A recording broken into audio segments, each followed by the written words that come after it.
Ever wondered what really happens to a body a decade after it's buried? Prepare for some shocking truths, far more complex and fascinating than you might imagine.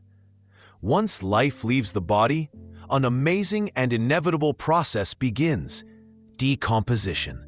It's not instant. It's a complex series of events driven by internal and external factors. In the first hours and days, the body goes through stages familiar to any forensic expert. First, rigor mortis sets in. Muscles stiffen due to chemical changes.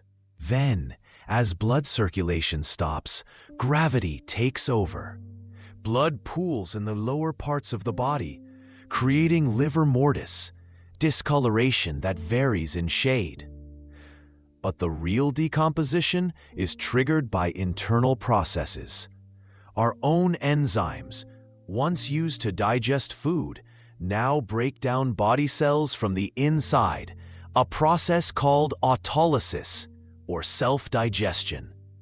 At the same time, billions of microorganisms in our gut, especially anaerobic bacteria, kick in. Without immune system control, these bacteria multiply rapidly, feeding on body tissues. They're the architects of later changes, causing fermentation and gas buildup. This results in skin discoloration, a greenish tint in the abdomen, and a distinctive odor that intensifies with each passing hour. These are just the first steps in a long transformation where nature reclaims what was. Did you know that time isn't the only thing dictating what happens underground? What if I told you the coffin material, soil type, and even moisture can drastically change the decomposition process? We've talked about internal processes, but external conditions are equally, sometimes more, important. Imagine a body in a coffin. The coffin material is the first barrier. A wooden coffin, especially made of softwood, lets moisture and air in, allowing soil microorganisms to penetrate. A metal or sealed coffin creates a more isolated environment, slowing down oxygen access and aerobic bacterial activity. The soil type is also crucial. Clay soil, dense and poorly aerated, can create adipocere, grave wax, which can preserve body outlines for years, turning it into a waxy substance. Sandy, well-drained soils, on the other hand, promote faster tissue drying, leading to natural mummification in certain conditions. Ambient temperature is another key factor. In cold regions where the ground freezes deeply, decomposition slows to a crawl, sometimes preserving bodies almost intact for decades or even centuries, like ice mummies. Conversely, in hot and humid climates, decomposition is rapid. Humidity levels, whether in a dry desert or a swampy area, also determine whether the body dries out, mummifies, or rots quickly. All these interacting factors create a unique script for each buried body. No one will tell you the full truth about what remains of soft tissues, hair, and even clothing after 10 years in a coffin. This information will change your understanding of post-mortem changes. After 10 years underground, the picture changes significantly. Soft tissues, muscles, organs, skin, are almost always completely gone by this point. Microorganisms have processed them, and they've become part of the soil.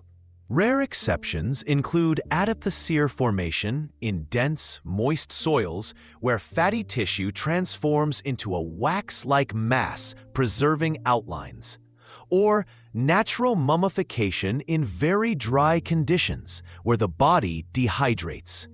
Hair and nails, despite myths about post-mortem growth, are surprisingly resilient. After 10 years, they're usually still present. Hair may become brittle and change color, but its keratin structure remains. Nails also stay, although they may detach from the nail bed. Clothing changes depending on the material. Natural fibers, cotton, wool, are heavily degraded or gone by this point, especially in moist environments where microorganisms are active. Synthetic materials, polyester, nylon, are much more resistant and can last for decades or even centuries, providing important information. Metal details like buttons and buckles, while corroded, are often still recognizable. So, after a decade, we usually find a skeleton, possibly with remnants of hair, nails, and durable clothing elements, sometimes with surprising traces of soft tissue transformation. Imagine an archaeologist uncovering an ancient burial site centuries later. What do they find amongst the decayed remains? Most often, it's bones and teeth.